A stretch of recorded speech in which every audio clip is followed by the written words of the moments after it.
விசேஷம் 1வது வசனம். அப்பொழுது இயேசு பிசாசினால் சோதிக்கப்படுவதற்கு ஆவியானவராலே வனாந்தரத்திற்கு கொண்டு போகப்பட்டார்.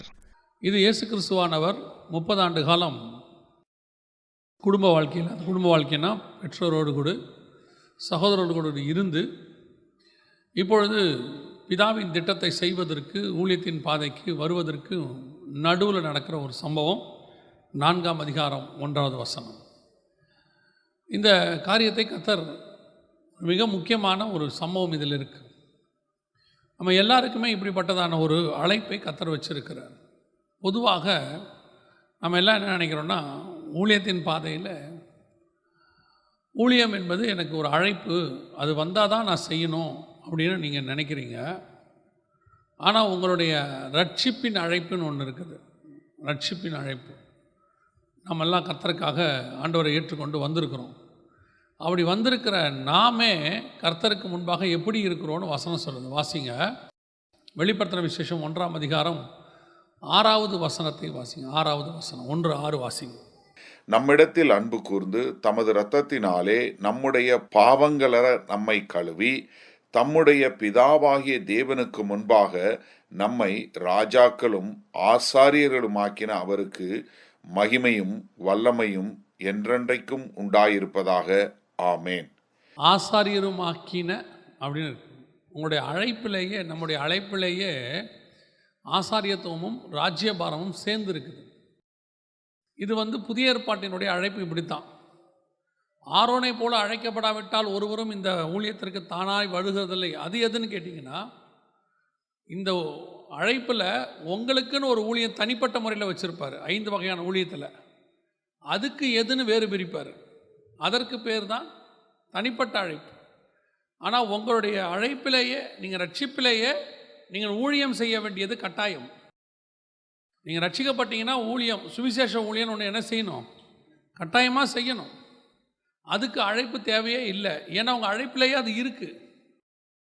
ஆனால் அந்த அழைப்பில் சில பர்டிகுலர் ஊழியத்துக்கு என்று கர்த்தர் உங்களை வேறு பிரிப்பார். அந்த ஊழியம் தான் ஆரோனை போல அழைக்கிற கனமான ஊழியம். இன்றைக்கி என்ன நடக்குது அப்படின்னா, ஒரு கொரிய கூட்டம் சபைக்கு வருது, வசனம் கேட்குறாங்க, ஒரு காலகட்டம் வரைக்கும் ஆவிக்குரிய வாழ்க்கையில் வளர்கிறாங்க. அதுக்கப்புறம் சாகிற வரைக்கும் வளர்ச்சியே கிடையாது. ஒரு சபையில் ஒரு 25 வருஷம் 30 வருஷம், இன்னும் சொல்ல போனால் ஒரு சிலர்லாம் பெருமையாக வேற சொல்கிறாங்க, சபை ஆரம்பித்த காலத்துலேருந்து நான் இருக்கிறேன் அப்படின்னு. உங்களுக்கு ஆக்சுவலாக ஒரு உண்மை தெரியணும். இந்த ஸ்டேட்மெண்ட் இப்போ நீங்கள் சொல்கிறீங்க இல்லையா, சபை ஆரம்பித்த காலத்துலேருந்து நான் சபையில் இருக்கிறேன்னு. சபையை தவிர இந்த ஸ்டேட்மெண்ட்டை நீங்கள் வேறு எங்கே வேணாலும் சொல்லி பாருங்கள், அது தப்பாக இருக்கும். நீங்கள் வேணால் சொல்லி பாருங்கள். ஒரு ஹாஸ்பிட்டல் கட்டும்போது நான் முதல்ல இங்கே பேஷண்ட்டாக வந்தேன், 30 வருஷமாக நான் இங்கே பேஷண்ட்டாக இருக்கிறேன் சொல்லி பாருங்கள். ஒரு ஸ்கூல் கட்டுற அன்றைக்கி நான் படிக்க வந்தேன், 25 வருஷமாக நான் படிச்சுக்கிட்டே இருக்கிறேன் சொல்லி பாருங்கள். நீங்கள் எதை வேணாலும் சொல்லி பாருங்கள், எந்த இடத்துக்கு வேணாலும் சொல்லி பாருங்கள். ஒரு வேலையில் கூட நான் இந்த போஸ்டிங்க்கு வந்தேன், 30 வருஷமாக இந்த போஸ்டிங்கில் இருக்கிறேன்னா அப்போ உனக்கு ப்ரொமோஷனே இல்லையான்னு கேட்பாங்க.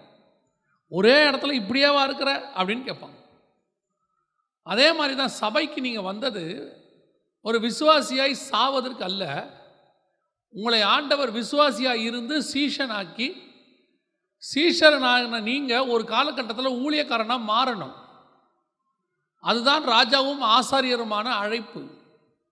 ஆனால் ஒரு காலகட்டத்தில் நாம் விசுவாசிங்கிறதுல ரட்சிக்கப்பட்டோம், ஞானஸ்நானம் எடுத்தோம், அபிஷேகம் பெற்றோம், அதுக்கப்புறம் சபையில் கடைசி வரைக்கும் இருக்கிறத உண்மையும் உத்தமமாக நம்ம நினைக்கிறோம். ஒரு சபையில் மெம்பராக இருக்கணும், அதில் எந்த மாற்று கருத்தும் இல்லை. அதுக்காக நீங்கள் கடைசி வரைக்கும் ஊழியமே பண்ணாமல் இப்படியே இருக்கணும்னு ஆண்டவர் சொல்லவே இல்லை. அப்போ இந்த ஊழியத்தின் பாதையில் ஆண்டவர் உங்களை கொண்டு வரணும், நீங்கள் செய்யணும். சபையில் இருக்கிற நீங்கள் அத்தனை பேரும் உங்களால் முடிஞ்ச ஊழியத்தை செஞ்சு பாருங்கள். ஒரே வாரத்தில் சபை ஆத்துமாக்களால் நிரம்பிடும். ஒவ்வொருத்தரும் ஒரு ஆத்மாவை நீங்கள் ஒரு வாரம் கூட்டிகிட்டு வந்தீங்கன்னா அடுத்த வாரம் சபையில் உட்கார்றதுக்கு இடம் இருக்காது. ஆனால் நாம் நம்மேல் விழுந்த கடமையை விட்டுட்டோம், செய்யலை. அப்படி ஒரு ஊழிய அழைப்பு அத்தனை பேருக்கும் கர்த்தர் வச்சிருக்கிறார். ஒருவேளை அந்த ஆவிக்குரிய அழைப்புக்கு வரும்போது ஆண்டவர் சில ஸ்டேஜஸை நம்மை கடந்து போக பண்ணுகிறார். சில படிகளை நாம் ஏறி வர வேண்டியிருக்கு. அதுதான் இந்த 4ஆம் அதிகாரம் 1வது வசனம். ஆவிக்குரிய வாழ்க்கைக்கு நீங்கள் வரும்போது அல்லது ஊழியத்தின் வாழ்க்கைக்கு வரும்போது மிக முக்கியமான சில காரியங்களை கர்த்தர் செய்வார். என்ன செய்வார்? மத்தேயு சுவிசேஷம் 4:1 வாசிங்க பார்ப்போம். அப்பொழுது இயேசு பிசாசினால் சோதிக்கப்படுவதற்கு ஆவியானவராலே வனாந்தரத்திற்கு கொண்டு போகப்பட்டார். முதலாவதாக ஆண்டவர் செய்கிற காரியம் என்ன அப்படின்னு கேட்டிங்கன்னா, அவர் இருக்கிற இடத்திலிருந்து வேறொரு இடத்திற்கு உங்களை ஆண்டவர் கொண்டு போயிடுவார். இதுவரைக்கும் நீங்கள் இருக்கிற இடத்துல இருந்து உங்களுக்கும் அந்த இடத்துக்கும் ஒரு சின்ன செப்பரேஷன் உண்டாக்குவார். நான் இன்னும் கொஞ்சம் தெளிவாக சொல்கிறேன். நீங்கள் ஆண்டவரை ஏற்றுக்கொண்டீர்களானால் ரட்சிக்கப்பட்ட உடனே உங்களை சுற்றி இருக்கிறவங்க அத்தனை பேரும் உங்களுக்கு விரோதமாக மாறிடுவாங்க, உங்களுக்கு அகைன்ஸ்டாக மாறிடுவாங்க. எதனால் அப்படி நடக்குதுன்னு உங்களுக்கு தெரியாது. நீங்கள் இயேசுவை ஏற்றுக்கிட்ட உடனே குடும்பத்தில் எதிர்ப்பு, இயேசுவை ஏற்றுக்கிட்ட உடனே சொந்தக்காரங்கிட்ட எதிர்ப்பு. நீங்கள் இயேசுவை ஏற்றுக்கிட்டீங்கன்னா உங்கள் ஆஃபீஸில் யாரும் உங்ககிட்ட பேச மாட்டாங்க. ஏன் இப்படி நடக்குது? என்ன காரணம்? பல நேரத்தில் நம்ம என்ன நினைக்கிறோம், நம்ம இயேசுவை ஏற்றுக்கொண்டதுனால நம்ம சோதிக்கப்படுறோம், அதனால் பிசாசு எல்லாரையும் நமக்கு அகைன்ஸ்டாக மாற்றிட்டான்னா இல்லை. இந்த இடத்துல வசனம் சொல்லுது, இயேசு ஆவியானவராலே கொண்டு போகப்பட்டார். இதுக்கு பேர் என்னன்னு கேட்டிங்கன்னா செப்பரேஷன். ஒரு வசனம் வாசிங்க, அப்போஸ்தலர் நடவடிக்கைகள் 2ஆம் அதிகாரம் 40வது வசனம் வாசிங்க. அப்போஸ்தலர் நடவடிக்கைகள் 2:40 வாசிங்க. இன்னும் அநேக வார்த்தைகளாலும் சாட்சி கூறி மாறுபாடுள்ள இந்த சந்ததியை விட்டு விலகி உங்களை ரட்சித்துக் கொள்ளுங்கள் என்றும் புத்தி சொன்னான். மாறுபாடுள்ள இந்த சந்ததியை விட்டு விலகி, நீங்கள் இருக்கிற இடத்துல கர்த்தர் என்ன பண்ணுவார்? சற்று ஒரு பிரிவினையை உண்டாக்குவார். இயேசுவே சொல்கிறாரு, நான் பிரிவினையை உண்டாக்கவே வந்தேன். எந்த பிரிவினை? கொஞ்ச காலகட்டம் நீங்கள் இருக்கிற இடத்துல எல்லாரையும் உங்களுக்கு அகைன்ஸ்டாக மாற்றுவார், உங்களை கொஞ்சம் அப்படி செப்பரேட் பண்ணுவார். ஏங்க அப்படி பண்ணுறாரு? பண்ணுறதுக்கு என்ன காரணம் அப்படின்னா, அந்த செப்பரேட் பண்ணுற காலத்தில் தான் கர்த்தர் உங்களுக்கு நிறைய காரியங்களை சொல்லி கொடுப்பார், நிறைய காரியங்களை கர்த்தர் உங்களை உயர்த்துவார். நீங்கள் அவங்களோடையே இருந்துகிட்டே இருந்தீங்கன்னா பல நேரங்களில் நீங்கள் சத்தியத்தை கற்றுக்கொள்ளவே முடியாது. உங்களை கொஞ்சம் தனியாக கூட்டு போகணும். சில நேரத்தில் பார்த்தீங்கன்னா, இந்த திருமணமான உடனே கணவனும் மனைவியையும் ஒரு 3 நாள் 1 வாரம் தனியாக அனுப்புவாங்க. அதுக்கு அவங்க ஹனிமூன்னு சொல்லுவாங்க. ஆனால் உண்மையிலே அதுக்கு என்ன காரணம், ஏன் அனுப்புகிறாங்க அப்படின்னா, இப்போ அந்த காரணம்லாம் மாறி போச்சு. முன்னாடி ஏன் அப்படி அனுப்புவாங்கன்னா, இவங்க வேறு குடும்பத்துலேருந்து வந்திருப்பாங்க, இவர் வேற ஒரு குடும்பம். இந்த 2 குடும்பத்துலேருந்து வரும்போது அந்த காலத்தில் ஒருத்தருக்கு ஒருத்தர் பேசுகிறதுக்கு வாய்ப்பு இருக்காது. இவரை பற்றி அவங்களுக்கு தெரியாது, அப்போல்லாம் பார்க்கக்கூட கூடாது. அப்பா அம்மா சொன்னால் கல்யாணம் பண்ணிக்கணும், அவ்வளோதான். அப்படி ஒரு காலம் இருந்துச்சு. நீங்கள் இப்போ உங்களுக்குலாம் அது தெரியாது, இப்போ இருக்கிறவங்களுக்கெல்லாம் அப்படி ஒரு காலம் இருந்துச்சு. அப்பா அம்மா சொல்லுவாங்க, அப்பா அம்மா சொல்லி பார்த்து நல்ல பிள்ளை பண்ணிக்கோ அப்படின்னா பண்ணிக்க வேண்டியது தான். அப்படி வரும்போது 2 பேருக்கும் வீட்டுக்குள்ளே இருந்தாங்கன்னா சொந்தக்காரங்க எல்லாம் இருப்பாங்க, பேசுகிறதுக்கு வாய்ப்பு இருக்காது, ஒருத்தர் ஒருத்தர் தெரிஞ்சுக்க முடியாதுன்னு என்ன பண்ணுவாங்க, 2 பேரையும் பிரித்து ஒரு 3 நாள் 4 நாள் வெளியே அனுப்பி விடுவாங்க, போயிட்டு வாங்கன்னு சொல்லி. எதுக்காக? அங்கே போகும்போது தனிமாக இருக்கும்போது ஒருத்தர் பேசுறதுக்கு வேறு ஆளே இருக்காது, இவங்க 2 பேர் தான் இருப்பாங்க. பேசும்போது ஒருத்தர் புரிஞ்சு கொள்ள முடியும். திரும்பி வரும்போது ஒருத்தரை நன்றாய் புரிந்து கொள்வார்கள். அதனுடைய விளைவாக அந்த குடும்பம் கடைசி வரைக்கும் அவங்க 2 பேருக்குள்ள பிரிவினையே இருக்காது. அந்த புரிஞ்சு கொள்கிற காலம்தான் இந்த தனியாக போகிற காலம். அதே மாதிரி தான் இயேசுவானவர் ரட்சிக்கப்பட்ட உடனே உங்கள் குடும்பத்தில் ஒரு எதிர்ப்பு, சுற்றி இருக்கிறவங்ககிட்ட ஒரு எதிர்ப்பு, உங்களை கொஞ்சம் ஊரை விட்டு ஒதுக்குவாங்க. இதெல்லாம் செய்யும் போது நீங்கள் அதை உபத்திரவமாக வேதனையாக நினைக்கிறீங்க. நினச்சி ஐயோ என்னை இப்படி பண்ணிட்டாங்க, என்னை குடும்பத்தை விட்டு ஒதுக்கிட்டாங்க, யாரும் பேசுறதில்ல. அதை கர்த்தரே செய்யறது, பிசாசு செய்கிறது கிடையாது. ஏன்? நீங்கள் யாரும் இல்லாமல் தனியாக இருக்கும்போது தான் மணவாளன் உங்களை அழைத்து கொண்டு போய் நிறைய ஆவிக்குரிய காரியங்களே உங்களை ஸ்ட்ராங் ஆக்குவார். இதுக்கு பேர் தான் சந்ததியை விட்டு விலகி. உன்னத பாட்டு சொல்லுது, வனாந்தரத்தில் அவர் மேல் சாய்ந்து கொண்டு வருகிற இவள் யாரோ. மணவாளன் மேலே சாய்ந்துக்கிட்டு வர, ஏன்னா மணவாளியை கூட்டிகிட்டு வனாந்தரத்துக்கு போயிட்டார். வசனம் சொல்லுது, வாம் நாம் போய் வயல்வெளியிலே தங்குவோம், வனாந்தரத்துக்கு போவோம். காரணம் என்ன? அங்கே போகும்போது தான் ஒருத்தரை ஒருத்தர் புரிந்து கொள்ள முடியும். இந்த செப்பரேஷன் தான் உன்னை உருவாக்கும். பல நேரங்களில் ஏன் உனக்கு எல்லாரும் விட்டு விலக்கி வச்சிருக்கிறாருன்னா, கர்த்தர் உங்ககிட்ட பேச போறாருன்னு அர்த்தம். கர்த்தர் மட்டும் கூட இருக்க போறாருன்னு அர்த்தம். இந்த விவரம் நமக்கு தெரியாமல் நாம என்ன பண்ணுவோம்? இந்த சண்டை போட்ட ஆளுங்கிட்ட போய் உட்காந்து பேசிக்கிட்டு இருப்போம். தப்பே பண்ணியிருக்க மாட்டோம், போய் மன்னிப்பு கேட்போம். அதுக்கு பேர் நல்ல குணம்னு வச்சுருக்கோம். நாம் தப்பு கேட்காம மன்னிப்பு கேட்கறதுக்கு பேர் என்னது? நல்ல குணம். போய் நான் தப்பு பண்ணாட்டியும் பரவாயில்ல, என்னை மன்னிச்சிருங்க, நான் என்ன பண்ணேன்னு தெரில, என் கூட பேசுங்க. அவன் கண்டிஷன் போடுவான். நீ அப்படி போகிறதா இருந்தால் சர்ச்சுக்கு போகக்கூடாது, பைபிள் வாசிக்கக்கூடாது, ஜெபம் பண்ணக்கூடாது, நீங்கள் என்ன சொன்னாலும் நான் கேட்குறேன். அப்படி ஆண்டவர் சொல்கிறதுக்கு உங்களுக்கு இல்லை. ஆண்டவர் சொல்கிறாரு, உன்னை நான் தான் பிரித்து கொண்டாந்தேன். எதுக்கு? நீ தனிமையில் இருக்கும்போது கர்த்தர் கூட நிறைய காரியங்கள் பேசுவார். பேசுறதுக்கு வேறு யாருமே இருக்க மாட்டாங்க. நீங்கள் நினைப்பீங்க, ஏன் எல்லாரும் என்னை விட்டு போனாங்க, ஏன் எல்லாரும் என்னை விட்டு ஒதுங்கிட்டாங்க, ஏன் ஒருத்தர் கூட என் கூட பேசுறதில்ல? எஸ், அது கர்த்தர் உண்டாக்கினது. அந்த குறிப்பிட்ட காலம் இவங்க எல்லாம் திருப்பி சொல்கிறேன், இவங்க அத்தனை பேரும் திருப்பி ஒரு நாள் உங்களை தேடி வருவார்கள். அது நிரந்தரம் கிடையாது. இன்னைக்கு உங்களை வேணான்னு சொல்கிற சொந்தக்காரங்க ஒரு நாள் உங்களை தேடி வருவார்கள், ஒப்புரவாவார்கள், எல்லாம் சரியாகும். ஆனால் அந்த சரியாகிற காலம் வரைக்கும் உங்களை கர்த்தர் உருவாக்குவார், நீங்கள் ஸ்ட்ராங்காக்க வைப்பார். அவங்க கூடவே இருந்துக்கிட்டு இருந்தீங்கன்னா நீங்கள் ஆவிக்குரிய வாழ்க்கையில் வளர முடியாது. அதுக்கு தான் அந்த பிரிவினையை கர்த்தர் உண்டாக்குறார். இது நமக்கு புரிய மாட்டேங்குது. அந்த பிரிவினையை வேதனையாக எடுத்துக்கிறோம், அந்த பிரிவினையை சோதனையாக எடுத்துக்கிறோம், திருப்பி போய் மன்னிப்பு கேட்குறோம். நான் ஆண்டவரை ஏற்றுக்கொண்ட உடனே என்னுடைய காலேஜோடைய ஃபஸ்ட் இயரில் ஃபஸ்ட்டு செமஸ்டர் லீவில் தான் நான் ஆண்டவரை ஏற்றுக்கிட்டேன். செமஸ்டருக்கு போகிற வரைக்கும், ஃபஸ்ட் செமஸ்டர் வரைக்கும், அதாவது ஒரு முதல் 6 மாதம் வரைக்கும் பசங்களோட பயங்கரமாக ஜாலியாக அரட்டை அடிக்கிறது எல்லாம் செய்கிறது. இப்போ ஆண்டவரை ஏற்றுக்கொண்டேன். லீவில் காலேஜ் திறக்குது, நான் போகிறேன், பழையபடி இல்லை. நான் ரொம்ப அவங்களோட உட்காந்து சினிமா பாட்டு பாடுறது எல்லாம் பண்ணும்போது இப்போ அதெல்லாம் மாறிடுச்சு. அப்புறம் 2 காலேஜுக்கு நடுவில் ஒரு சண்டை வந்துச்சு. இந்த காலேஜுக்கும் இன்னொரு காலேஜ், எங்கள் காலேஜுக்கும். அப்போ எங்கள் காலேஜில் இருக்க ஃப்ரெண்ட்ஸ் எல்லாம் போய் சண்டை போடுறாங்க, பயங்கரமாக சண்டை நடக்குது.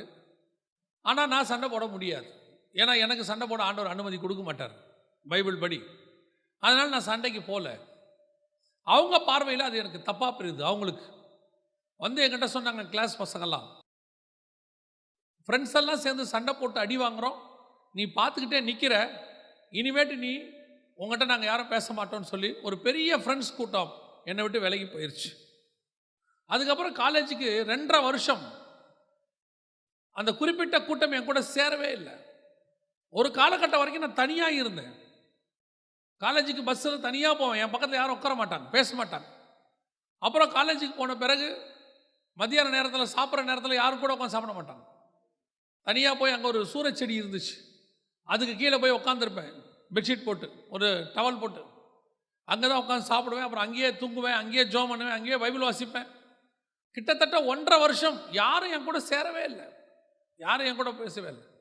ஆரம்பத்தில் கொஞ்சம் வருத்தமாக இருந்துச்சு. ஆனால் அதுக்கப்புறம் தான் ஆண்டவர் உணர்த்தினார். அந்த 1.5-2 வருஷம்தான் ஆவிக்குரிய வாழ்க்கையில் கர்த்தர் எனக்கு வளருவதற்கு நிறைய காரியங்கள் சொல்லி கொடுத்தார். பைபிள் வாசிக்கிறதுக்கு, ஜெபம் பண்ணுறதுக்கு, இன்னைக்கு இருக்கிற ஊழியத்துக்கான அடித்தளம் எனக்கு அங்கே தான் போடப்பட்டது. அந்த செப்பரேஷன் பீரியட்.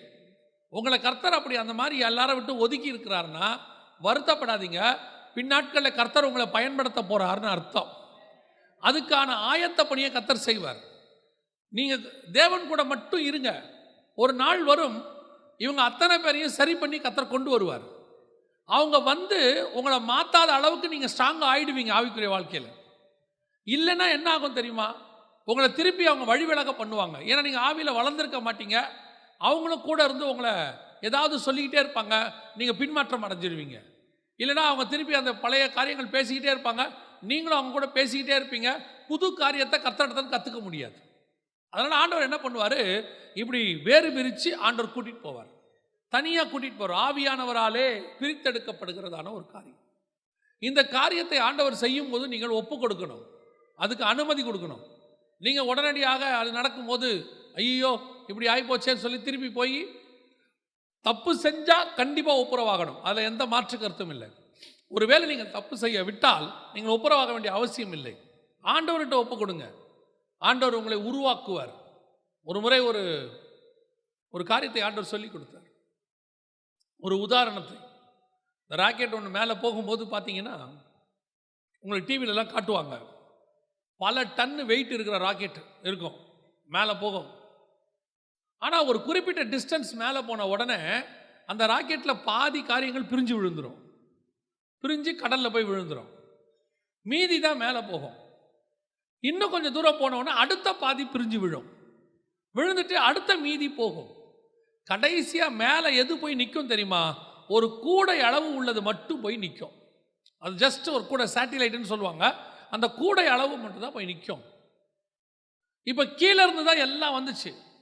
இப்போ ஒரு பிரிவினை ஏற்படும் போது அந்த மேலே போகிற சேட்டிலைட்டு, இல்லை நம்ம கீழே இருந்து ஒன்று மண்ணா வந்தோம், நாம் எல்லாரும் ஒன்றா மேலே போவோம்னா போக முடியாது. கீழே இருந்து ஒரு டிஸ்டன்ஸ் வரைக்கும் இதான் தூக்கிட்டு வரும். ஆனால் அதுக்கு மேலே அது கூட இருந்தால் அது உங்களை மேலே போக விடாமல் கீழே இழுக்கும். அதுக்கப்புறம் அது விழுந்தாதான் இது மேலே போகும். அதே மாதிரி உங்கள் ஆவிக்குரிய வாழ்க்கையிலையும் நீங்கள் ஆரம்பத்தில் உங்கள் கூட இருந்தவங்க இப்போ இருக்க மாட்டாங்க, ஒரு சிலரை தவிர. கர்த்தர் கொஞ்சம் பேரை என்ன செய்வார்? ரிமூவ் பண்ணிக்கிட்டே இருப்பார். அப்போ தான் நீங்கள் அடுத்த ஆவிக்குரிய லெவலுக்கு போக முடியும். அடுத்த லெவலுக்கு போகும்போது அங்கே கொஞ்சம் பேரை கர்த்தர் வச்சுருப்பார். அவங்க உங்கள் ஆவிக்குரிய வாழ்க்கைக்கு பிரயோஜனமாக இருப்பாங்க. அங்கேருந்து கொஞ்சம் பேரை ஆண்டவர் ரிமூவ் பண்ணுவார். அடுத்து போய் கடைசியாக எப்படி இருக்கும் தெரியுமா? நீங்கள் கடைசியாக போய் முடிக்கும் போது நீங்களும் ஆண்டவரை மட்டும் இருப்பீங்க. அந்த இடத்துக்கு கர்த்தர் கொண்டு போவார். இன்னைக்கு நாம் அந்த அடுத்து மேலே போகும்போது இந்த பார்ட்ஸை கழட்டுற மாதிரி கர்த்தர் ஒரு சிலரை கழட்டுவார். உங்கள் குடும்பத்திலேருந்து கொஞ்சம் பேரை கழட்டுவார். உங்கள் சொந்தக்காரங்களை கொஞ்சம் பேரை உங்களை விட்டு விலக்குவார். நீங்கள் அதுக்கு ஒத்துக்கணும். அது பெரும்பாலும் இந்த சகோதரிமார்கள்ட்ட அந்த பிரச்சனை உண்டு. ஆண்டவர் உங்கள் குடும்பத்தில் ஒரு சிலரை விளக்கும் போது நீங்கள் ஒத்துக்க மாட்டீங்க. ஆனால் பின்னாடி உங்கள் குடும்பத்தில் பிரச்சனைக்கு அவங்க தான் காரணமாக இருப்பாங்க, அவங்க தான் தொல்லைக்கு காரணமாக இருப்பாங்க. ஒரு நாள் ஆண்டவர் சொல்வார், நான் இதுக்கு தான் உன்னை அன்றைக்கே அவங்கள அனுப்ப சொன்னேன். அவங்களே சொல்லுவாங்க, அன்றைக்கே ஆண்டவர் அனுப்ப சொன்னார், நான் தான் வேணான்னு சொன்னேன். இது எல்லாத்துக்கும் பொருந்தும். சிலரை கர்த்தர் எடுக்கும் போது விட்டு விடுவது நல்லது. எசேக்கியா ராஜா போகும்போது போயிட்டானா தான் அவனுக்கு நல்லது. அழுது 15 வருஷம் வாங்கிட்டீங்கன்னு வச்சுக்கோங்க, மனாசே பிறந்துருவான். மனாசே பிறந்தான்னு வச்சுக்கோங்க, அவனை மாதிரி மோசமான ராஜா ஒருத்தன் உலகத்திலே கிடையாது. பலருடைய வாழ்க்கையில் சிலரை கர்த்தர் விளக்குவார். விளக்கும் போது என்ன செஞ்சிடணும்? ஒன்று தெரிஞ்சுக்கோங்க, நம்ம கூட யாரை சேர்க்கணும் யாரை விளக்கணும்னு கர்த்தருக்கு நல்லா தெரியும். முதலாவது ஆண்டவர் வேறு பிரிப்பார், செப்பரேஷன் லைஃப். அந்த செப்பரேஷன் லைஃபுக்கு உங்களை என்ன செய்யணும்? நீங்கள் அனுமதி கொடுக்கணும். அது ஆவிக்குரிய வாழ்க்கையில் ஒரு பார்ட். எல்லாருமே அப்படி ஒரு செப்பரேஷனை கர்த்தர் ஏற்படுத்துவார் கொஞ்ச நாளைக்கு. இப்போ பாருங்கள், மோசையை போய் 40 வருஷம் ஆடு மேய்க்க விட்டுட்டார். 3 வருஷம் பவுலை வெளியே கூட்டிகிட்டு போயிட்டார். எல்லாருக்குமே அந்த ஒரு செப்பரேஷன் இருக்கும். இப்போ இயேசுநாதருக்கு இங்கே இருக்குது 40 நாள் ஒரு செப்பரேஷன் இருக்குது, எல்லாருக்கும் இருக்கும். அது 40 நாள் உருவாக்குற காலம். அதுதான் கர்த்தர் உங்களை உருவாக்குற காலம். அதுக்கு அனுமதி கொடுங்க. 2வது வாசிங்க, அதே 4ஆம் அதிகாரம் 1ஆம் வசனம் வாசிங்க. அப்பொழுது இயேசு பிசாசினால் சோதிக்கப்படுவதற்கு ஆவியானவராலே வனாந்தரத்திற்கு கொண்டு போகப்பட்டார். கொண்டு போகிற ஆண்டவர் எங்கே கொண்டு போவார் தெரியுமா? தனியாக கூட்டு போகிறார்ல பேசுறதுக்கு, உருவாக்குறதுக்கு. எங்கே போய் வச்சு உருவாக்குவார் தெரியுமா? வசனம் சொல்லுது, ஆவியானவராலே வனாந்தரத்திற்கு கொண்டு போகப்பட்டார். இது அடுத்த கதை.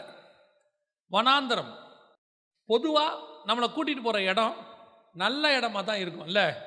கணவனும் மனைவியும் போகிறாங்கன்னு சொல்கிறோமே, பொதுவாக நம்ம ஊருக்காரங்கெல்லாம் நம்ம வசதிக்கு ஏற்ற மாதிரி மனைவியை கூட்டிகிட்டு ஊட்டிக்கு போவான், கொடைக்கானலுக்கு போவான். கொஞ்சம் காசு இருக்கிறவனா இருந்தால் அந்த பக்கம் நார்த் இந்தியா போவான் இல்லையா? யாராவது மனைவியை கூட்டிகிட்டு ராஜஸ்தான் பாலைவனத்துக்கு போவானா? யாராவது போவாங்களா? போக மாட்டோம். ஆனால் வசனம் சொல்லுது, உருவாக்குறதுக்கு கர்த்தர் கூட்டிகிட்டு போகிற இடம் என்ன இடமா? வனாந்தரம். ஆனால் நமக்கு இந்த வனாந்தரங்கிறத ஒரு நெகட்டிவாக நம்ம மைண்டில் ஏற்றிட்டாங்க. என்னத்துக்குறாங்கன்னு தெரியல. சத்தியத்தை அறிகிற காலம் வரைக்கும் நாங்களும் ஐயோ வனாந்தரம் வனாந்தரம் அப்படின்னு நினச்சிட்டே இருக்கோம். இந்த பைபிளை நீங்கள் எடுத்துக்கோங்க, வனாந்தரத்திற்கு போகாத யாராவது இருக்கிறாங்களான்னு பாருங்க. பரிசுத்தவான்களில் வனாந்தரத்துக்கு போகாத ஆள் யாராவது இருக்கிறாங்களான்னு பாருங்க. ஆபிரகாம் வனாந்தரத்துக்கு போயிருக்கிறார், ஈசாக்கு போயிருக்கிறார், யாக்கோபு போயிருக்கிறார், இஸ்ரவேல் ஜனங்கள் போயிருக்கிறார்கள், தானியேல் கொண்டு போகப்பட்டிருக்கிறார், அதற்கு பிறகு நீங்கள் எடுத்துக்கோங்க, இயேசு கிறிஸ்து வனாந்தரத்துக்கு போயிருக்கிறார், பவுல் போயிருக்கிறார், மோசே போயிருக்கிறார், எலியா போயிருக்கிறார், எலிசா போயிருக்கிறார். வனாந்தரத்துக்கு போகாதவங்க யாருன்னு பாருங்க. வனாந்தரம்னா என்ன? முதல்ல நீங்கள் யாராவது வனாந்தரம் பார்த்துருக்கீங்களா? சவுதியில் ஒரு இடத்துலேருந்து இன்னொரு இடத்துக்கு நீங்கள் போகணுன்னா நடு முழுக்க வனாந்தரமாக தான் இருக்கும். ஒரு ஊர்லேருந்து இன்னொரு ஊர் ஒரு 100 கிலோமீட்டர், 200 கிலோமீட்டர், 300 கிலோமீட்டர் தள்ளி இருக்கும். கோபார்லேருந்து ரியாதுன்னு ஒரு இடம் சொல்லுவாங்க, வழிநடுக வனாந்தரம் தான். 2 பக்கமும் மணல் தான், நடுவில் ஒரே ஒரு ரோடு போட்டிருப்பான். இப்போ தான் இவங்கெல்லாம் ரோடு போட்டாங்க. அந்த காலத்தில் ஆபிரகாம் காலத்தில் என்ன கிடையாது, ரோடெல்லாம் கிடையாது. இப்போ என்ன பண்ணுவாங்கன்னா ஒரு 100 கிலோமீட்டருக்கு ஒரு தடவை ஒரு பெட்ரோல் பங்க்கு, கொஞ்சம் தண்ணி எல்லாம் வச்சுருக்குறாங்க. அந்த காலத்தில் எதுவுமே கிடையாது. வனாந்தரம்னா என்ன? எல்லா பக்கமும் வெறும் மண் கிடக்கும், மருந்துக்கு கூட ஆள் இருக்காது, வெயில் காலையில் அடித்து நவுத்தோம், எதுவுமே இல்லாத இடம். அதை நம்ம எப்படி எடுத்துக்கிறோம்னா உபத்திரவத்துக்காக எடுத்துக்கிறோம், உண்மைதான். ஆனால் உபத்திரவம் என்பது ஆவிக்குரிய வாழ்க்கையில் ஒரு பார்ட். உங்கள் ஆவிக்குரிய வளர்ச்சிக்கு உபத்திரவம் என்பது ஒரு பகுதி. உபத்திரவம் இல்லாமல் உங்கள் ஆவிக்குரிய வாழ்க்கை முழுமை பெறவே பெறாது. உபத்திரவப்பட்டு வருவது நல்லதுன்னு பைபிள் சொல்லுது. நான் உபத்திரவப்பட்டது நல்லது. ஏங்க அப்படி சொல்றீங்க அப்படின்னா, இந்த உபத்திரவம் தான் உங்களுக்கு விசுவாசத்தை சொல்லிக் கொடுக்கும். இந்த உபத்திரவம் தான் உனக்கு பிரமாணத்தை கற்றுக் கொடுக்கும். கொஞ்சம் பிரச்சனையை உன் வாழ்க்கையில் சந்திச்சினா தான் பின்னாட்களில் அந்த பிரச்சனைக்கு நடுவில் வாழ்வது எப்படின்னு உங்களுக்கு தெரியும். பல நேரத்தில் நீங்கள் கேட்டிருப்பீங்க, டாக்டர் சொல்லுவாங்க ஒரு 6 மாதத்துக்கு ஒரு தடவையோ இல்லை 1 வருஷத்துக்கு ஒரு தடவையோ ஒரு சின்ன ஜுரம் வருவது நல்லதும்பாங்க, ஒரு சளி பிடிக்கிறது நல்லது. எதுக்காகன்னு கேட்டிங்கன்னா, அப்போ தான் உங்கள் உடம்புல இருக்கிற இம்யூனிட்டி பவர்லாம் வேலை செய்யும், எதிர்ப்பு சக்திலாம். இல்லைன்னா அது வேலை செய்யாமல் அப்படியே கிடக்கும், புதுப்பிக்கப்படாது. சில நேரத்தில் சில கஷ்டங்கள் நல்லது உருவாக்கும். அந்த வனாந்தரத்தில் நீங்கள் போகும்போது தான் இன்னொன்று, ரெண்டாவது, அந்த வனாந்தரத்தில் நீங்கள் போகும்போது தான் கர்த்தருடைய கரத்தை நீங்கள் பார்க்க முடியும். கர்த்தர் எவ்வளவு நல்லவர், எவ்வளவு பராக்கிரம் நிறைந்தவர்னு பார்க்க முடியும். பாருங்க, இஸ்ரவேல் ஜனங்கள் எகிப்திலிருந்து கானானுக்கு போகிறதுக்கு முன்னாடி 40 வருஷம் வனாந்தரத்தில் இருந்தாங்க. அந்த வனாந்தரத்தில் தான் அவங்க மன்னாவை பார்த்தாங்க, வனாந்தரத்தில் காடையை பார்த்தாங்க, வனாந்தரத்தில் தான் மேகஸ்தம்பம், அக்னி ஸ்தம்பம், கண்மலையிலிருந்து தண்ணீர், அப்புறம் அதுக்கு தூதர்களுடையதான பாதுகாப்பு எல்லாத்தையும் பார்த்தாங்க.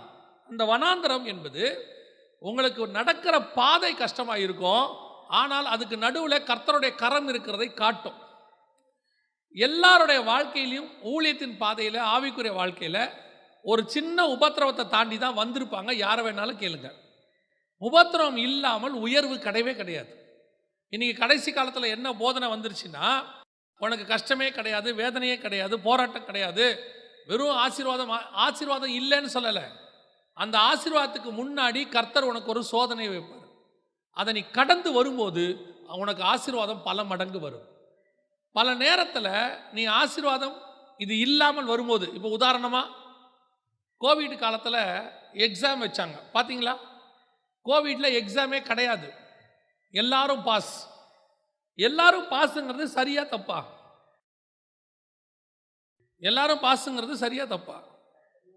ஒரு பையன் வந்து சொன்னான், 8வது படிக்கிற பையன் என்கிட்ட சொன்னான், அங்கிள் எல்லாரையும் பாஸ் பண்ணி விட்டாங்க அங்கிள் அப்படின்னா.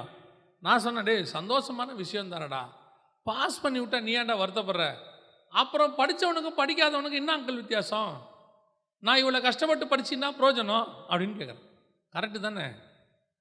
ஒரு சோதனை தான் யார் நிற்கிறார் யார் நிற்கவில்லை என்பதை காட்டும். சோதனைகளை சகிக்கிற மனுஷன் பாக்கியவான். இன்னைக்கு நம்ம அந்த வனாந்தரமே வேணாங்கிறோம். ஐயோ கொஞ்சம் கஷ்டம் வந்துடக்கூடாது, ஏன் தான் ஆண்டவர் என்ன சோதிக்கிறாரோ. நமக்கு இருக்கிற கஷ்டம் நம்ம சொல்றது என்ன? ஐயோ நான் பாடுபட்டேன். உங்க கஷ்டத்தை நான் குறைவா சொல்லலை, நம்மளை விட கஷ்டப்பட்டவனா இருக்கான் பைபிளில், எவ்வளோ பாடு அனுபவிச்சவனா இருக்கான். ஆனால் ஒன்று மட்டும் நல்லா தெரிஞ்சுக்கொள்ளுங்க, இந்த வனாந்தரத்தின் பாதை உங்களை ஒழிப்பதற்காக அல்ல, உங்களை உருவாக்குவதற்காக. இந்த கஷ்டத்துலேருந்து நீங்கள் வரீங்க பாருங்க, ஒரு நாள் இந்த கஷ்டத்தில் வந்ததான அனுபவம் உன்னை கடைசி வரைக்கும் காப்பாற்றும். சவுலுக்கும் தாவீதுக்கும் என்ன தெரியுமா வித்தியாசம்? சவுல் நேரடியாய் ராஜாவாக்கப்பட்டான் சாமுவேலால். ஆனால் தாவீது சாமுவேலால் அபிஷேகம் பண்ணப்பட்டாலும் ராஜாவாக்கிறதுக்கு முன்னாடி வனாந்தரத்துக்கு ஓடிட்டு போயிட்டான். சவுலால விரட்டப்பட்டான், கஷ்டப்பட்டான். அந்த கஷ்டம் அவன் ராஜாவா உட்கார்ந்த போது கூட அவனுக்கு பெருமை வரல. அவனுக்கு தெரியுது இதெல்லாம் ஒண்ணுமில்ல, கர்த்தர் என் மெய்ப்பராய் இருக்கிறாருங்கிறான். ஆனா சாலமோனுக்கு அதெல்லாம் தெரியாது. சாலமோன் நேர ராஜாவானவர். ஒரு நாள் ராஜ்யபாரம் அவர் கையை விட்டு போச்சு, அசட்டை. கர்த்தர் பேசியும் அவன் திருந்தல. அதுதான் தாவீதுக்கும் சவுலுக்கும் சாலமோனுக்கும் வித்தியாசம். சில நேரத்தில் உபத்திரவம் உன்னை உருவாக்கும். வீட்டிலேயே எடுத்துக்கோங்க, நம்ம அப்பாக்கள் பாருங்க, பணத்தை கரெக்டாக செலவு பண்ணுவாங்க. என்ன காரணம்? ஒரு காலத்தில் நமக்கு அந்த காசு வர்றதுக்கு அவ்வளோ கஷ்டப்பட்டோம். ஆனால் அந்த கஷ்டம்தான் இன்னைக்கு நம்மை பணத்தினுடைய அருமையை தெரிய வச்சிருக்குது. இந்த மிஷினரிகளுக்கு அனுப்புகிறோமே, அனுப்பும்போது உங்களுக்கு பெருமை வரக்கூடாதுன்னா நீங்கள் எங்கே போகணும்? ஒரு தடவை பணித்தளத்துக்கு போகணும். ஏன் தெரியுமா? அந்த பணித்தளத்தினுடைய அனுபவம் கடைசி வரைக்கும் உங்களுக்கு பெருமையை கொண்டு வராது. அவங்க எவ்வளோ கஷ்டப்பட்டு பண்ணுறாங்கன்றதை பார்த்துட்டிங்கன்னா ஊழியத்தினுடைய மேன்மை உங்களுக்கு தெரிஞ்சிடும். நான்லாம் முதல்ல ஆரம்பத்தில் ஒரு 3-4 வருஷம் பணித்தளங்களில் இருந்திருக்கிறேன். அந்த பணித்தளத்துக்கு வருஷத்துக்கு 3 தடவை 4 தடவை, ஏன்னா அங்கே தான் கூப்பிடுவாங்க, நமக்கு வேறு வேலை இல்லை. அவங்க படுற கஷ்டம். ஒரு தடவை ஒரு பையன், ஒரு மிஷனரி பையன் சாப்பிட்டதை நான் பார்த்தேன். இன்னை வரைக்கும் என் பையனுக்கு அதை சொல்லி கொடுத்துக்கிட்டே இருப்பேன். சாப்பிட்டுக்கிட்டே இருக்கான். ஒன்றும் இல்லை, வெறும் ரசம், ஒரு சாம்பார் மாதிரி ஒரு சாப்பாடு, ஒரு ஊறுகாய், வேற ஒன்றுமே இல்லை. அவ்வளோ இன்ட்ரெஸ்டாக சாப்பிட்டுக்கிட்டே இருக்கான். திடீர்னு லைட்லேருந்து ஒரு பூச்சி வந்து விழுந்துருச்சு. நம்மளா இருந்தால் என்ன பண்ணுவோம்? அவன் என்ன பண்ணான் தெரியுமா? ஒரு கையில் அந்த பூச்சி அள்ளி ஓரமாக வச்சுட்டு திருப்பி அவன் சாப்பிட்டுக்கிட்டே இருந்தான். அவன் யோசிக்கவே இல்லை, ஐயோ பூச்சி விழுந்து. அவன்ல டக்குன்னு எடுத்து அவன் ஓரமாக வச்சா, அடுத்து சாப்பிட்டுக்கிட்டே இருந்தான். நான் கேட்டேன், தம்பி பூச்சி விழுந்துச்சுனா? அண்ணா அது டெய்லி விழுனேன் அப்படின்னா. நம்ம பசங்க சாப்பாடை வச்சுட்டு டெய்லி சாம்பார் தானா, வேற வைக்கவே மாட்டீங்களா? கூட்டிட்டு போய் பணித்தளத்தில் 2 நாள் விட்டுருணும். 3ஆவது நாள் அவனே கேட்பான், சாம்பார் போதும், இந்த சாம்பாரை நீங்கள் நல்லபடியாக கொடுத்தாலே போதும். பல நேரத்தில் நமக்கு அந்த உபத்திரவம் தான் சொல்லிக் கொடுக்கும், பணத்துடைய அருமையை சொல்லிக் கொடுக்கும், அவங்க ஊழியத்தினுடைய மேன்மையை சொல்லிக் கொடுக்கும். வனாந்தரம் விரும்ப வேண்டாம், வந்தா வேணான்னு சொல்லாதீங்க. கர்த்தர் உங்களை அப்படி நடத்துறாருன்னா உருவாக்க போறாருன்னு அர்த்தம். தன்னுடைய கரத்தின் கிரியை காட்ட போறாருன்னு அர்த்தம். கடைசியாய் வனாந்தரம் இன்னொன்று செய்யும் தெரியுமா உங்களுக்கு? வனாந்தரம் ஒரு நாளும் தேவ பிள்ளைகளை கொள்ளாது. வனாந்தரத்தில் வாழ்ந்தவன் தான் இருக்கிறானே ஒழிய தேவ பிள்ளைகள் செத்ததா இருக்கவே இருக்காது. எவன் மீறி போனானோ அவன் தான் செத்தான். வனாந்தரத்தில் நடத்தி கொண்டு வந்த எந்த தேவ பிள்ளையும் கர்த்தர் சாகடிக்கவே மாட்டார். அவைகளுக்கு நடுவில் ஒரு நாள் ஆண்டவர் சொன்னார், ஒரு உபத்திரவத்துக்கு நடுவில் போயிட்டு இருக்கும் போது ஆண்டவர் சொன்னார், வனாந்தரம் உன்னை கொள்ளாது, தைரியமா இருன்னு சொல்லிட்டு ஒரு உதாரணம் சொன்னார். வனாந்தரத்துக்கு இஸ்மவேல் போறான், ஆகார் இஸ்மவேலை தூக்கிட்டு போறாங்க. பெயர் சபா வனாந்தரத்துக்கு போயிட்டான். போன பிறகு தண்ணி இல்லாமல் கிடக்கான், சாகிற நிலைமை வந்துருச்சு. வசனம் சொல்லுது, பிள்ளையின் அழுகுரலை கேட்டார். அதை சொல்லிட்டு ஆண்டவர் உணர்த்தினாரு, இந்த இஸ்மவேலை ஒரு துஷ்ட மனுஷன். வசனம் அப்படிதான் சொல்லுது, இஸ்மவேல் ஒரு துஷ்டன். ஒரு துஷ்ட மனுஷனுடைய சத்தத்தையே வனாந்தரத்தில் நான் கேட்பேன்னு அவனை காப்பாற்றுவேன்னா, இயேசுவின் ரத்தத்தால் கழுவப்பட்ட நீதிமான எப்படி நான் வனாந்தரத்தில் சாவடிப்பேன்னு கர்த்தர் கேட்டார். உன்னை ஒரு நாளும் கர்த்தர் வனாந்தரத்தில் சாகடிக்க மாட்டார். போயிட்டு வருவோம், ஒரு சோதனைக்கு நேராக வருவோம். எந்த ஊழியக்காரங்களை கேட்டு பாருங்க, ஒரு சோதனை வந்திருக்கும். ஆரம்பத்தில் ஒரு இடத்துல ஊழியத்தை ஆரம்பிக்கும் போது சாப்பாட்டுக்கே கஷ்டம் இருக்கும், செருப்பு தேய நடக்க வேண்டியிருக்கும், ரீவைண்ட் பண்ணணும். 1990க்கு போகணும், 70க்கு போகணும், 80க்கு போகணும். அன்றைக்கி ஏற்றுக்கொண்ட காலத்தில் பட்ட கஷ்டத்தை பார்க்கணும். அதெல்லாம் பார்த்துட்டு தான் பரலோகம் இப்போ ஆசீர்வச்சு கையில் கொடுத்துருக்கு. சும்மா எடுத்த உடனே பரலோகம் எடுத்து எல்லாத்தையும் கையில் கொடுத்துறாது யாருக்கும். நான் எப்பவும் சொல்லுவேன், ராமேஸ்வரத்தில் ஒரு ஊழியக்காரர் இப்போ இருக்கிறார். அவர் தூத்துக்குடி பக்கத்தில் ராமேஸ்வரம்ல வேம்பாரில் அவருடைய சாட்சி ஒன்று சொன்னார், கேட்டேன். அந்த இடத்துக்கு வரும்போது கிட்டத்தட்ட 1960களில் வந்திருக்கிறாரு. அவரும் மனைவியும் பாஸ்டமாவும் அந்த கடற்கரை ஓரத்தில் இருக்கிற மீனவர்களுக்கு தான் சுவிசேஷம் சொல்கிறதுக்கு ஆண்டவர் கொண்டு போயிருக்கிறார். அந்த மணலில் நடந்து போகும்போது அவங்கக்கிட்ட ஒரு ஜோடு செருப்பு தான் இருக்குமா, பாஸ்டர்கிட்ட மட்டும்தான் இருக்கும், பாஸ்டம்மாவுக்கு இருக்காது. அப்போ என்ன பண்ணுவாங்களாம், கொஞ்சம் தூரம் பாஸ்டர் மணல் நடந்துட்டு செருப்பை கழட்டி விடுவாராம். பாஸ்டம்மா கொஞ்சம் நேரம் அந்த செருப்பு மேலேயே நிற்பாங்களாம். திருப்பி போட்டுக்கிட்டு நடப்பாராம், திருப்பி கொஞ்சம் நேரம் இப்படி மாற்றி மாற்றி போட்டு ரொம்ப கஷ்டமாக இருக்குன்னு சொல்லிட்டு பாஸ்டம்மா சொன்னாங்களாம், எப்பா ஒரே இடமா நில்லுங்க, அந்த நிழல் விழுது பாருங்க, அந்த நிழல் மேலே நான் நின்றுக்கிறேன் கொஞ்ச நேரம். இப்படியெல்லாம் கஷ்டப்பட்டு ஊழியம் பண்ணி வந்தவங்க தான் இன்னைக்கு சபை கட்டி நல்லா இருக்கிறாங்க. இன்னைக்கு பார்க்குறவன் சொல்லுவான், ஓ அவர் பெரிய சர்ச்சு, அவருக்கு என்ன, ஏன் இவ்வளோ பெரிய சர்ச்சு? அந்த விதை போட்டிருக்கிறாங்க, அவ்வளோ விதை. அந்த வனாந்திரம் அவர்களை உருவாக்குச்சு. ஒரு இடத்துல பாஸ்டர் அம்மாவை கூட்டிகிட்டு போகிறாரு, சாப்பாடு இல்லை. அந்த கிராமத்துக்கு போனால் ஊழியம் முடித்த உடனே சாப்பாடு போட்டுருவாங்க. சொல்லியிருக்கிறாரு, வாமா நம்ம ஊழியத்துக்கு போயிடுவோம், அங்கே வரும்போது நல்லா சாப்பிட்டுட்டு வந்துடலாம் அப்படின்னு சொல்லிட்டு கிராமத்துக்கு போகிறாங்க. கிராமத்தில் ஒரு டெத்து. அன்னைக்கு யார் வீட்லேயும் சாப்பாடு கிடையாது. போன உடனே, பாஸ்டர் இன்றைக்கி கூட்டம் நடத்த முடியாது, அதனால் அடுத்த வாரம் வச்சுக்கலாம், சாப்பாடும் செய்யலை. பசியோட பாஸ்டர் அம்மா கையை பிடிச்சிட்டு நடந்து வந்தாரான் திருப்பி. அப்படியெல்லாம் நடந்து வந்தவங்க தான் இன்றைக்கி ஊழியத்தில் நல்லா இருக்கிறாங்க. இப்பவும் சொல்கிறேன், வனாந்தரம் ஒரு நாளும் உங்களையும் என்னையும் கொல்லாது. வனாந்தரம் உருவாக்கும், வனாந்தரம் சொல்லி கொடுக்கும். அவைகளுக்கு நடுவில் வந்த ஊழியக்காரருடைய அனுபவம், அதான் வசனம் சொல்லும், பிழிந்த ஒளிவ எண்ணெயை விளக்கில் ஊத்தும்பார் ஆண்டவர். ஒளிவ பழம் என்பது ஊழியக்காரன், பிழிந்த எண்ணெய் என்பது அவனுடைய அனுபவம். அதுதான் விளக்கில் இருக்கும்போது மலை மேல் இருக்கிற விளக்காக வெளிச்சம் கொடுக்கிறது. ரொம்ப கேர்ஃபுல்லாக இருக்கும், ரொம்ப ரொம்ப கேர்ஃபுல்லாக. இன்றைக்கி வனாந்தரத்தை விரும்ப மாட்டேங்கிறாங்க ஜனங்க. நீங்கள் விரும்ப வேண்டாம், அதாவது எனக்கு வனாந்தரம் கொடுங்க ஆண்டவரேன்னு கேட்க வேண்டாம். அதே நேரத்தில் ஆண்டவர் அந்த பாதையில் நடத்தும் போது முறுமுறுக்காதீங்க, சந்தோஷமாக சொல்லுங்கள், நான் வனாந்தரத்தில் இருக்கிறேன், ஆனாலும் என்னை காக்கிறவர் ஒருவர் இருக்கிறார், எனக்கு முன்பாக போகிறவர் ஒருவர் இருக்கிறார். இந்த வனாந்தரம் ஒரு நாள் என்னை பாலும் தேனும் ஓடுகிற தேசத்தில் கொண்டு போய் சேர்க்கும். இந்த வனாந்தரம் எனக்கு ஒரு நீரூற்றை கொண்டு வந்து கொடுக்கும். இந்த வனாந்தரம் எனக்கு ஒரு மன்னாவை கொண்டு வந்து கொடுக்கும். நீ விசுவாசத்தோடு காத்திருக்கும் போது கர்த்தர் அவைகளுக்கு நடுவில் உன்னை ஆசீர்வதிக்க வல்லமை உள்ளவராக இருக்கிறார். அல்லேலூயா. இப்போ ஆண்டவர் வனாந்தரத்துக்கு கூட்டிகிட்டு போயிட்டார். ஆவியானவரால் வனாந்தரத்துக்கு 2வது ஸ்டேஜ். முதல்ல வேறு பிரிக்கப்பட்டோம், வேறு பிரிக்கப்பட்டு வனாந்தரத்துக்கு போயிட்டோம். வனாந்தரத்துக்கு போய் அங்கே ஆண்டவர் எப்படி வச்சிருக்கிறாருன்னு பாருங்களேன். மார்க் எழுதின சுவிசேஷம் 1ஆம் அதிகாரம் 13வது வசனத்தை வாசிங்க. இதே சம்பவம் தான் அங்கே இருக்குது மார்க்கில். அவர் வனாந்தரத்தில் 40 நாள் இருந்து சாத்தானால் சோதிக்கப்பட்டு காட்டு மிருகங்களுக்கு நடுவே சஞ்சரித்து கொண்டிருந்தார். இது அடுத்து காட்டு மிருகங்களுக்கு நடுவே சஞ்சரித்தல். வேறு பிரிச்சாரு, வனாந்தரத்துக்கு கூட்டிகிட்டு போனார். கூட்டிகிட்டு போனவர் யாருக்கு நடுவில் வச்சிருக்கிறாரு? காட்டு மிருகங்களுக்கு நடுவில் கொண்டு போய் இயேசு வச்சிருக்கிறாராம். நம்ம கூட்டிகிட்டு போகிறோமே, சரி வனாந்தரமாக கூட இருக்கட்டும். இப்போ சவுதிக்கு போனார், சவுதிக்கு போய் கூட்டு போய் வச்ச இடம் ஏசி ரூம் தானே. ஆமாம், இல்லைன்னா சவுதியில் இருக்க முடியாது. 50 டிகிரி செல்சியஸ் போவோம். அங்கே வந்து ஹால்லேருந்து கிச்சன்லேருந்து எல்லாத்துலேயும் என்ன இருக்கும்?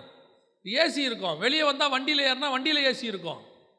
இப்படி கொண்டு போய், சரி சவுதிக்கு போகிறோம், வனாந்தரத்துக்கு போகிறோம், போகிற இடத்துல கொஞ்சம் ஃபெசிலிட்டிஸ் ஏசி இருந்தால் நல்லாயிருக்கும். ஆனால் இப்போ இங்கே இயேசுநாதருக்கு யார் இருக்கிறா? காட்டு மிருகங்களுக்கு நடுவே சஞ்சரித்து கொண்டிருந்தார். இது அடுத்த கட்டம்.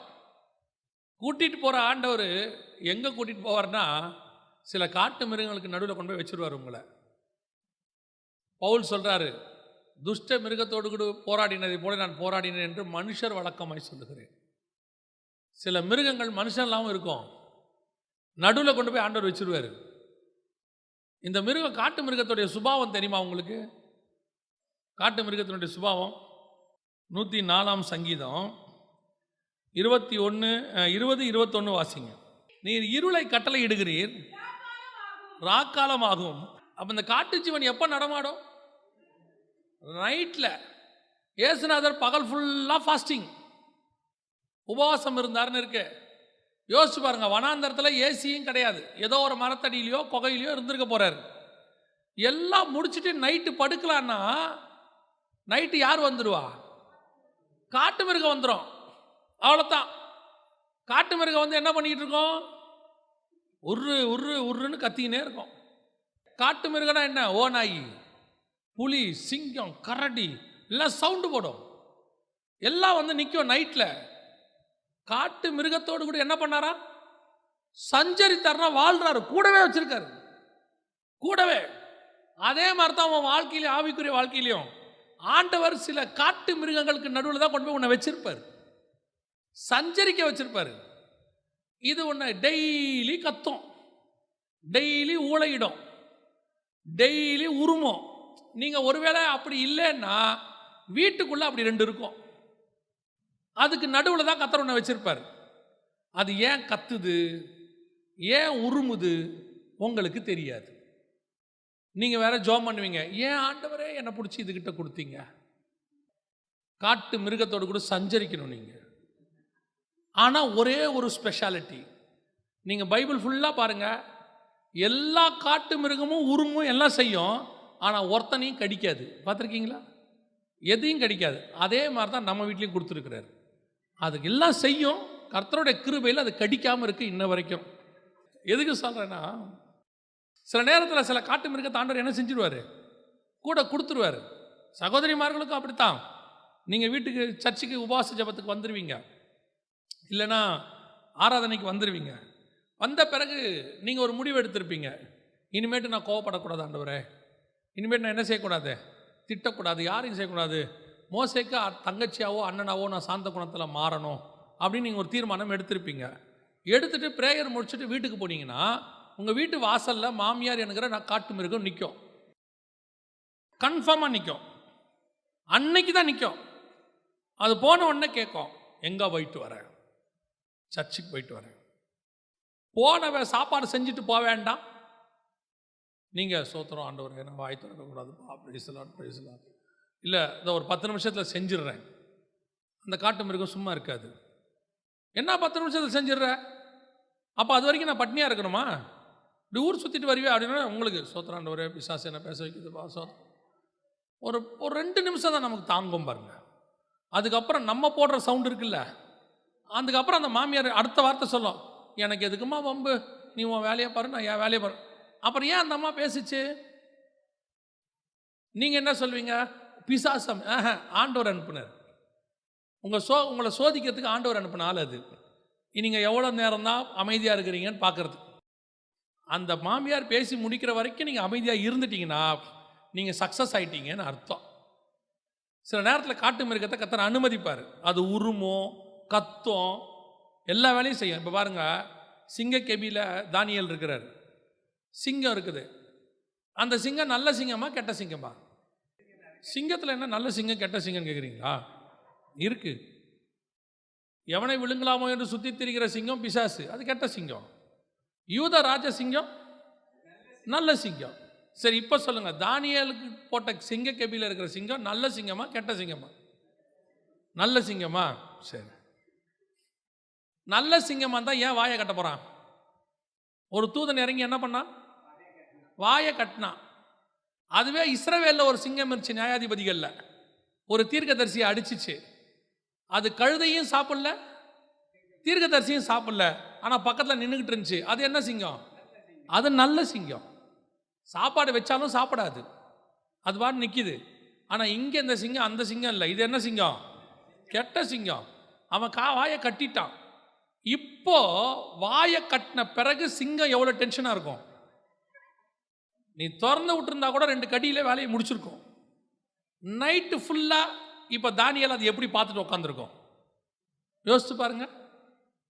வாயும் கட்டிட்ட, நல்ல சாப்பாடு, பசி வேற, சாப்பிட முடியல, எவ்வளோ டென்ஷனாக இருக்கும். சரி, வந்த தூதன் சிங்கம் வாயை பிடிச்சி கட்டிக்கிட்டு இருக்கானே, அதுக்கு பதிலாக தானியேலை தூக்கி வெளியே விட்டு போயிருக்கலாமா இல்லையா? நியாயமா இல்லை? சரி, வா தானியேல் வெளியே உட்காந்துக்கோ, காலைல ராஜா வருவார், வந்தா தூதன் கொண்டாந்தான்னு சொல்லிடு, சொல்லாமா இல்லையா? வந்தவன் தானியேலை உள்ள விட்டான், சிங்கத்தையும் கட்டிட்டான். 2 பேரும் நைட்டு பேசிக்கிட்டு இருக்குன்னு அவன் போயிட்டான். யோசிச்சு பாருங்க, சிங்கம் இப்போ எப்படி உரிமை இருக்கும்? இந்த சூழ்நிலைகளை, சோதனைகளை நீங்கள் தாண்டி வரும்போது ஒரு ஆசீர்வாதம் வரும். அதை மாத்திரம் சொல்லிட்டு நான் முடிக்கிறேன். சோதனையோடு முடிக்கக்கூடாது, ஒரு ஆசீர்வாதம் வரும். என்ன வாசிங்க? மத்தேயு எழுதின சுவிசேஷம் 4ஆம் அதிகாரம் 11வது வசனம் வாசி முடியும். அப்பொழுது பிசாசானவன் அவரை விட்டு விலகி போனான். உடனே தேவதூதர்கள் வந்து அவருக்கு பணிவிடை செய்தார்கள். அவ்வளவுதான். இந்த சூழ்நிலைகளை நீங்க கிராஸ் பண்ணிட்டீங்கன்னா பரலோகம் உங்களுக்கு பணிவிடை செய்கிற தூதர்களை அனுப்பி கீழே வச்சிடும். அல்லேலூயா. பல நேரத்தில் இந்த சோதனைகளை ஏன் கர்த்தர் அனுமதிக்கிறாரு, ஏன் பரலோகம் அனுமதி கொடுக்குதுன்னா அதுக்கு பின்னாடி வரக்கூடிய ஆசீர்வாதத்துக்காக. ஆண்டவர் ஆசீர்வாதத்தை வச்சுட்டு தான் இந்த அனுமதியே கொடுப்பார். இவனை ஏன் வனாந்தரத்தில் நடந்து போக சொன்னார் ஆபிரகாம்னா, நீ போ, உன் பேரை நான் பெருமைப்படுத்துவேன், நீ கால் மிதிக்கும் தேசத்தை நான் உனக்கு தருவேன், இதெல்லாம் வச்சுட்டு தான் கர்த்தர் கூப்பிட்டார்.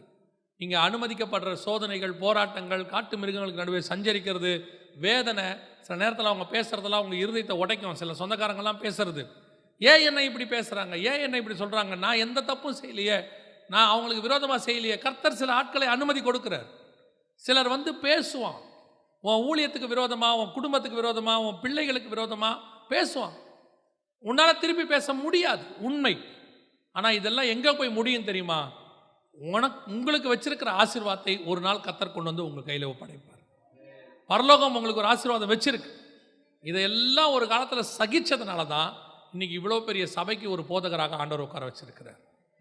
இதெல்லாம் சகிச்சு முடிச்சாதான் ஒரு பெரிய ஊழியத்தை கர்த்தர் உன் கையில் கொண்டு வந்து கொடுப்பார், ஒரு பெரிய ஆசீர்வாதத்தை கொடுப்பார். இதெல்லாம் கடந்து வந்திருக்கணும். வனாந்தரத்துக்கு வரணும், வேறு பிரிக்கப்பட்ட வாழ்க்கைக்குள்ளே வரணும், சில காட்டு மிருகங்களை கிராஸ் பண்ணி வரணும். இதெல்லாம் வந்து போது பரலோகம் தூதர்களை அனுப்பி உன்னை ஆசீர்வதிக்கும். அல்லேலூயா. இந்த ஆசீர்வாதத்தை சுதந்திரிப்பதற்கு இது ஒரு வழி. இந்த வழி உண்மையும் உத்தமமான வழி. இந்த வழியில் நீங்கள் வந்துட்டீங்கன்னா இந்த மினிஸ்ட்ரி முழுக்க சக்ஸஸ். இயேசு கிறிஸ்துவ பார்த்தீங்கன்னா அடுத்த 3.5 வருஷம் சக்ஸஸ்ஃபுல் மினிஸ்ட்ரி. பிதாவின் சித்தத்தை செஞ்சு முடித்து மேலே போயிட்டார். அந்த 3.5 வருஷத்துக்கு இந்த 40 நாள் ஒரு சோதனை காலம். அதே மாதிரி தான் கர்த்தர் நமக்கும் வச்சிருக்கிறார். அல்லேலூயா. நாம் ஜெபிக்க போகிறோம் தேவ சமூகத்தில், ஆண்டவர் நோக்கி பார்க்க போகிறோம். ஏந்திரிப்போமா? நாம் ஒருவேளை நீங்கள் இந்த 3 நிலைகளில் எங்கே வேணாலும் இருக்கலாம். வேறு பிரிக்கப்பட்ட நிலைமையில் இருக்கலாம், அல்லது வனாந்தரத்தில் இப்பொழுது நீங்கள் சஞ்சரித்து கொண்டு இருக்கலாம், அல்லது சில காட்டு மிருகங்களுக்கு நடுவே கர்த்தர் உங்களை வச்சிருக்கலாம், அது சில மனுஷங்களாய் கூட இருக்கலாம். நீ எல்லாத்தையும் விட்டுட்டு உன் கணவன் வீட்டுக்கு வந்திருக்கிற, அப்படி வரும்போது அங்கே சில காட்டு மிருகங்களுக்கு உனக்கு விரோதமாக, அது கணவனாகவோ மாமியாராகவோ யார் வேணாலும் இருக்கலாம், உன் இருதயத்தை உடைக்க பண்ணுவாங்க. உங்ககிட்ட நன்மை வாங்கினவங்களே உனக்கு விரோதமாக பேசுவாங்க, உங்ககிட்ட நன்மை வாங்கிக்கிட்டே பேசுவாங்க. இதையெல்லாம் கேட்குற சூழ்நிலையில் நீ இருக்கிற. ஆனாலும் கர்த்தர் சொல்றார், கவலைப்படாது, ஒரு நாள் இந்த மிருகம் எல்லாம் ஒழிந்து போகும், தேவ தூதர்கள் வந்து உனக்கு பணிவிடை செய்வார்கள், கர்த்தர் உன்னை ஆசீர்வதிப்பார். வனாந்தரத்தில் ஒருவேளை நீ கடந்து போயிட்டு இருக்கிற உபத்திரவம், வேதனை, கஷ்டம், கண்ணீர், போராட்டம், வியாதி எது வேணா இருக்கட்டும், அது உன்னை கொல்லாது. அவைகளுக்கு நடுவே கர்த்தர் ஒரு அற்புதத்தை செய்து உன்னை நடத்த போகிறார். நீ வனாந்தரத்தில் நடக்கும்போது நடக்கிறது நீ அல்ல, உன்னை சுமக்கிற தகப்பன் ஒருவர் இருக்கிறார். தகப்பன் தன் பிள்ளையை சுமந்து கொண்டு வருவது போல வருவர் ஒருத்தர் இருக்கிறார். அவர் உன்னை நடத்தி கொண்டு வருவார். ஒரு நாளும் கலங்காதீங்க. சில நேரத்தில் உங்களை வேறு பிரித்து யாரும் இல்லாமல் தனிமையில் இருப்பீங்க. யாருமே இல்லையே, நீ தனியாக ஆயிட்டேனே, எதாவது ஷேர் பண்ணுறது கூட யாரும் இல்லையே நீ நினைக்கிற. ஏன் அப்பா அம்மா கூட உன்னை விட்டுருப்பாங்க. உன் பரம தகப்பன் உன் கூடவே இருக்கிறார். உன்னை வேறு பிரித்ததுக்கு ஆண்டவர் ஒரு காரணம் வச்சிருக்கிறார். இது கொஞ்ச காலம்தான் இந்த சோதனை. அதற்கு பிறகு ஆண்டவர் நியமித்த ஆசீர்வாதங்கள் உன்னை வந்து சேரும். நீ எந்த சூழ்நிலையில் கடந்து போனாலும் கர்த்தர் உன் பட்சத்தில் இருக்கிறார். உனக்கு எதிராய் நிற்பவன் யார்? ஒப்பு கொடுத்து ஜெபம் பண்ணுவோமா? நீங்கள் இந்த 3 சூழ்நிலையில் எதில் போயிட்டு இருந்தாலும் கரங்களை ஆண்டவருக்கு நேராக உயர்த்தி, அப்பா இதை கடக்க எனக்கு கிருபை பாராட்டுங்க, பலப்படுத்துங்க, எனக்கு நியமித்த ஆசீர்வாதத்தை சுதந்திரத்துக்குள்ள எனக்கு ஒரு கிருபை தாங்கப்பான்னு சொல்லி ஜெபம் பண்ணுங்க. கர்த்தர் உங்களை ஆசீர்வதிக்க வல்லமை உள்ளவராக இருக்கிறார். ஜெபம் பண்ணுவோமா? சர்வ வல்லமை உள்ள எங்கள் ஆண்டவரே, கரங்களை உயர்த்தி ஜெபித்து கொண்டிருக்கிற ஒவ்வொருத்தருக்காக நாங்கள் ஜெபிக்கிறோம். அப்பா ஆண்டவரே, இந்த சூழ்நிலையில் வேறு பிரிக்கப்பட்ட வாழ்க்கையில் வனாந்தரத்தில் ஒருவேளை ஆண்டவரே காட்டு மிருகங்களுக்கு நடுவே அவர்கள் சஞ்சரித்து கொண்டிருந்தாலும் அது அவர்களை சேதப்படுத்தாதபடி பாதுகாத்துக் கொள்ளுங்க. உன் பக்கத்தில் 1000 பேரும் உன் வலது பக்கத்தில் 10,000 பேர் விழுந்தாலும் அது உன்னை அணுகாது. ஆண்டவர் எல்லாருடைய வாயும் உன்னை கட்டி போட்டிருக்கிறார். எங்கே உன் தலை தாழ்ந்ததோ அங்கேயே உன் தலையை கர்த்தர் உயர்த்துவார். எங்கே நீ தள்ளப்பட்டாயோ கர்த்தர் அங்கேயே உன்னை உயர்த்தி உட்கார வைப்பார். விழுந்து போன உன் கூடாரத்தை கர்த்தர் திரும்பி எழுப்பி கட்ட பண்ணுவார். நீ இழந்தவைகளை நீ திருப்பிக் கொள்வாய். உன் தேவனாகிய கர்த்தர் உனக்கு முன்பாக போகிறவர். நீ பட்ட பாடுகள், சிந்தின கண்ணீர், நீ சொல்றல்ல, யாருக்கும் தெரியாது நான் அழுறது, நான் போய் தனியாக அழுதுகிட்டு இருக்கிறேன்னு ஆண்டவர் சொல்கிறாரு. உன் அழுகையை நான் பார்த்துக்கிட்டே இருக்கிறேன், துருத்தியில் பிடிச்சி வச்சிருக்கிறேன். நான் நியாயம் தீர்க்கிற கர்த்தர். எந்த உதடுகள் உன்னை கேவலமாக பேசிச்சோ அதே உதடுகள் உன்னை புகழுகிற காலம் வெகு சீக்கிரம் வருகிறது. உன்னை புகழுகிற காலம் வெகு சீக்கிரம் வருது. அது ஒரு நாளும் கர்த்தர் உனக்கு நியாயம் செய்யாமல் போகவே மாட்டார். அவர் நிச்சயம் உனக்கு நியாயம் செய்வார். நீர் பொறுப்பெடுத்துக் கொள்ளும் ஆண்டவரே, வழி நடத்தும். எல்லாவற்றுக்குமாய் பலனை கட்டளையிட்டிருக்கிறேன். உங்களுடைய நாமம் மகிமைப்படுவதாக. எங்கள் ஆண்டவர் இயேசுவின் நாமத்தில் பிதாவே.